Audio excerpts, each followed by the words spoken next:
bixitaanka bangiyada xagga xukuumadka oo si joogto ah u wata shaqadooda iyagoo soo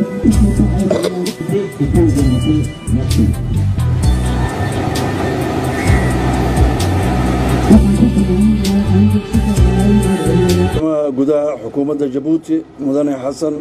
Omar Burhaan taliyaha ciidanka booliiska Jabuuti Colonel Abdullahi Abdi Faarax taliyaha ciidanka militariga iyo dhammaan madaxda amniga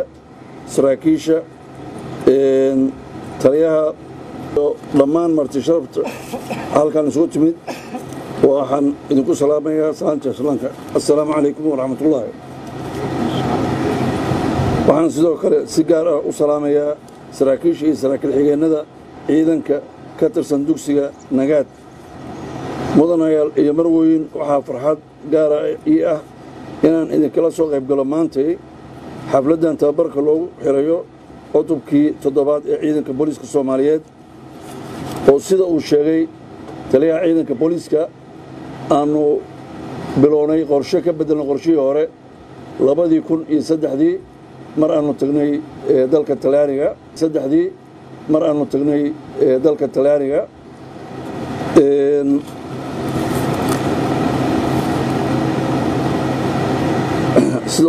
sidaad ogtihiin tababarkan waxa uu ka mid yahay tababarada isdaba joogga ah ee loogu qabto dalalka aanu saaxiibka nahay oo ay ugu horeeyaan Jabuuti had iyo jeer nagala garab taagan hiil iyo hooba iyo ciidanka Karbiyeeriga ee maanta xafladdan nagala soo qayb galay taliyahooda General Tulio de la Sete mudanayaal iyo marwooyin sidoo kale anoo ku hadlaya magacayga iyo magaca ciidanka booliiska Soomaaliyeed waxaan mahad u celinayaa madaxweynaha Jamhuuriyadda Federaalka Jamhuuriyadda Jabuuti mudane Ismaaciil Cumar Geelle taageerada uu markasta la garab taagan yahay Soomaaliya taasoo ah mid taariikhi ah taariikhda xusi doonta waxaan kaloo u mahad celinayaa shacabka reer Jabuuti iyo dowladooda sida ay uga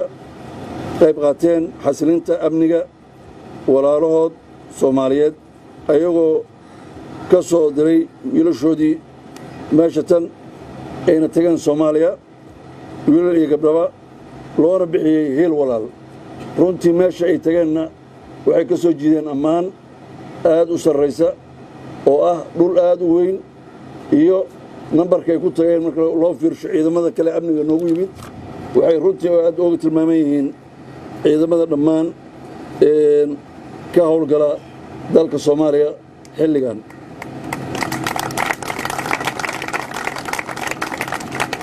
waxaan runtii indhayga soo saaray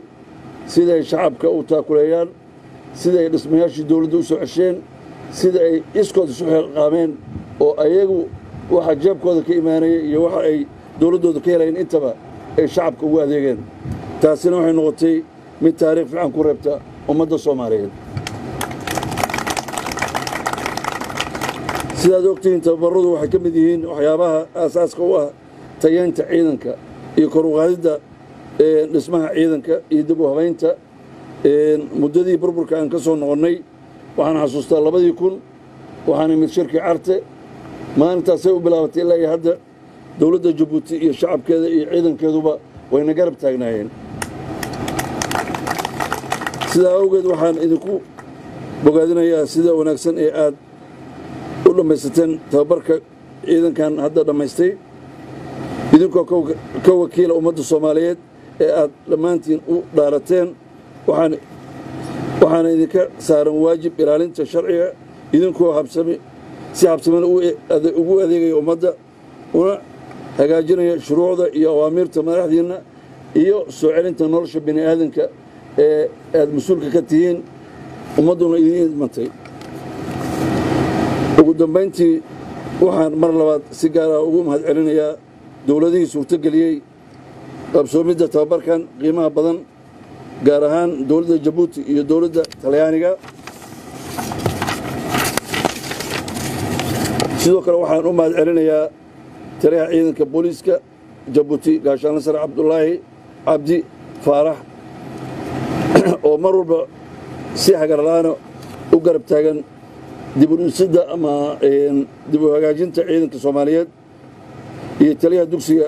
tababarka nagaadh gaashaano dhexe cilmi daahir migil iyo barayaasha nadiifayaasha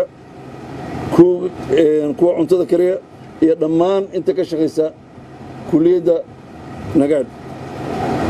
suurtogeliyena inay qabsoomaan tababaradan isku xigay oo ahaa heerar kala duwan waxaan ku soo gabagabaynayaa anigoo ka faa'iidaysanaya fursaddan waxaan mar labaad inaan shacbi weynaha jabuuti iyo madaxweynahooda ugu hambaliyeeyo xuska maalinta xorriyadda oon soo horumarsanayo maadaama aan halkan joogin 27-ka bishan waxaan sidoo kale u hambaliyeynayaa ciidanka militariga oo habeen hore ay ahayd xuskoodii waxaan u hambaliyeynayaa ciidanka booliiska jabuuti oo dadaal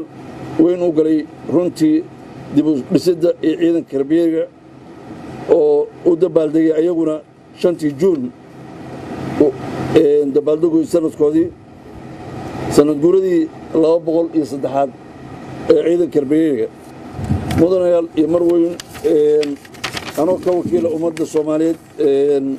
runtii iyo mas-uuliyiinta madaxweynaha mudane farmaajo iyo ra-iisul wasaare iyo xukuumadda iyo golayaashaba waxaan mar labaad iyo mar saddexaad ka mahad celinaynaa sida wanaagsan ee ummadda jabuuti iyo mas-uuliyiintoodu iyo ciidankooduba ay noo garab istaageen sidoo kale waxaan mar labaad mahad u celinayaa dowladda talaaniga iyo dhammaan inta u heellan inay dib u dhisto ciidanka soomaaliyeed waana mahadsantihin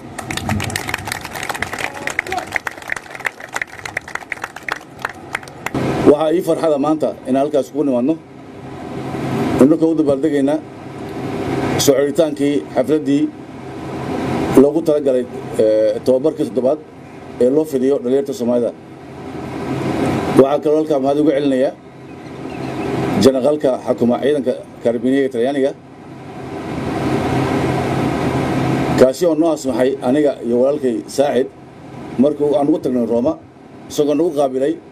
guri aad u qurux badan oo taariikhiya in ay hirgasho ama aan hirgelin karno tababarka noocaniya ee Jabuuti ka dhacaya ilaahay nala qabay waa taa waxaan soconnaa kooxdii 7aad taqriiban waxay noqonaysaa ilaa 3,000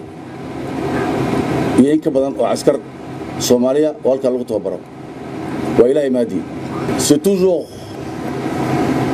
difficile quand on arrive au moment de se séparer, mais la nature est ainsi faite, et quel que soit le couple formé, on finit un jour par se séparer. Effectivement, toute séparation crée un ressentiment, de douleur. Vous êtes la septième promotion a chi j'ai dit au revoir ici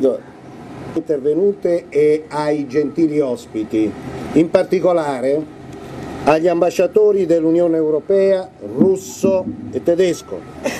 al rappresentante diplomatico degli Stati Uniti,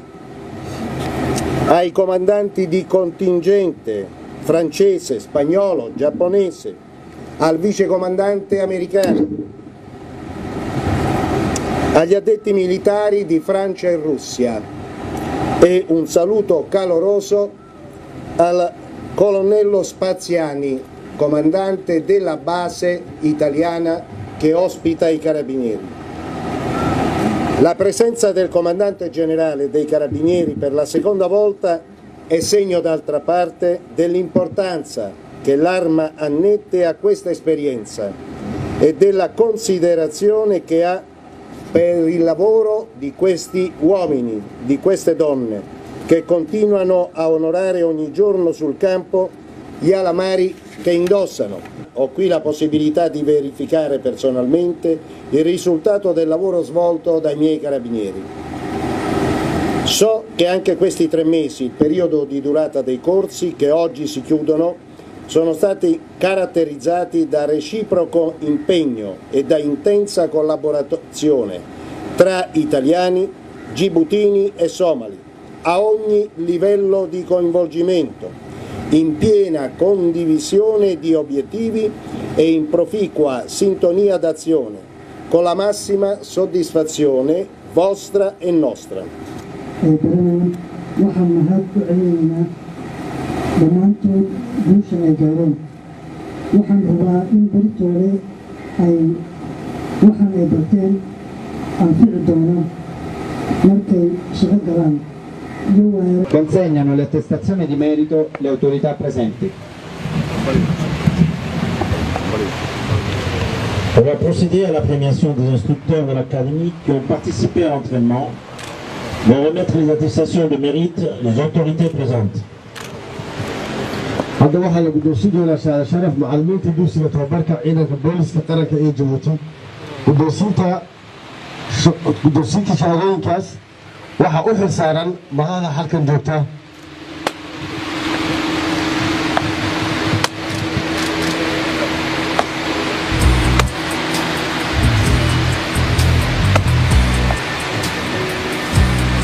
Les gagnants de cette section de vote sont distribués pendant le cours. Les certificats seront remis par les autorités présentes. David, Magali, Nadine, Salah.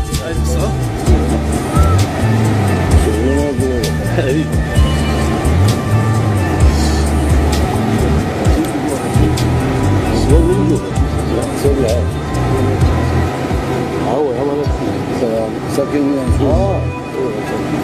شنو